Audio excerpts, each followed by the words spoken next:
September 29th, Intro to Exponents and One Last Fractions Review.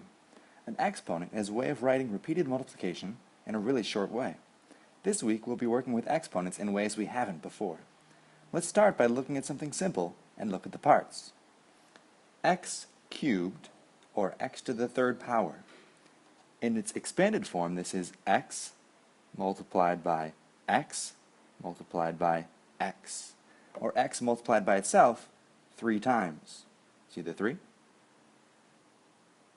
For practice's sake, let's work on splitting up some exponents into what they really mean, and condense some back into exponents.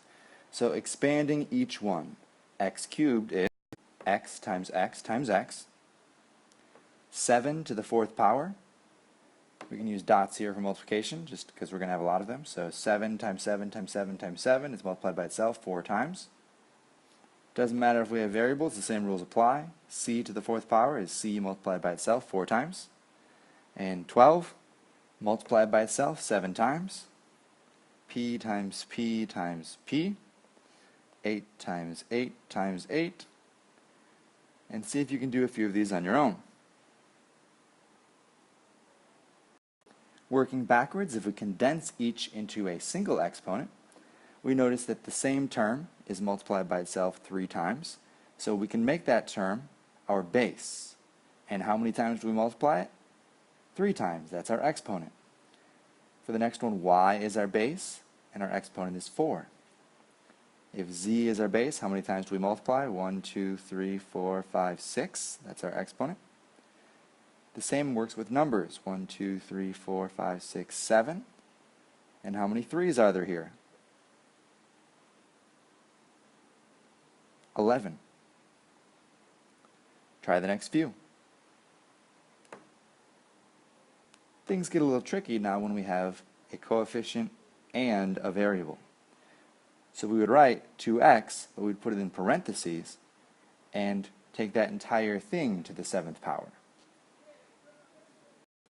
And this can be simplified to 2 to the 7th times x to the 7th. And if we take 2 to the 7th power, well, 2 times 2 is 4, times 2 is 8, times 2 is 16, 32, 64, 128. We can't do that with x because we do not know the value. One more to see if we get it. This 2x is multiplied 5 times. So we will distribute the exponent, 2 to the 5th, x to the 5th. 2 times 2 is 4, 8, 16, 32, x to the 5th. Reviewing our fractions on the back, we have thirds and fourths. So to find a least common multiple, we could begin with a larger number, or we can simply multiply this one by 4 and this one by 3. Either way, we'll end up with 8 over 12 minus 6 over 12, which leaves us 2 over 12. And when we divide those both by 2, we get 1/6, which is our final answer. Remember, the reason I multiplied by 4 for the first fraction was because the denominator of the second fraction was 4. The reason why I multiplied the second fraction by 3 was the denominator of the first fraction was 3. I knew I could subtract straight across the top because the bottom numbers were the same. And notice I did subtract across the top, but the bottom part stayed at 12. Let's look at an example of addition. If I wanted to, I could multiply by 4 and by 10, giving me 40ths for the bottom of the fraction. However, the other method is to use least common multiples. So I start with the bigger number 10, and I say 10 times 1. Does 4 go into that? No, it doesn't. 10 times 2. Does 4 go into that? Yes, it does. So therefore my least common multiple is 20. I'm going to multiply the left fraction by 2 to get to 20, because 10 times 2 is 20. And the right fraction I'm going to multiply by 5, because 4 times 5 is 20.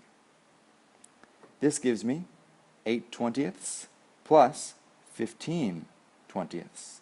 When I combine those two, I get 23 over 20. And this cannot be reduced, so it is my final answer. We will review one of each type, so next up is multiplication. As far as fractions go, multiplication is probably the easiest because we simply multiply straight across the top and straight across the bottom. So 1 times 9 is 9. 8 times 7 is 56. And there's our answer. We reduce if we can. However, 3 does not multiply into 56 evenly, nor does 9. Therefore, this is our lowest form. When it comes to division, this is when we use cross multiplication.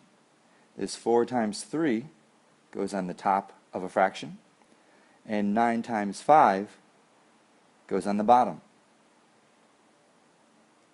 So this gives us 12 over 45. We notice that 3 multiplies evenly into both, so I will divide by 3.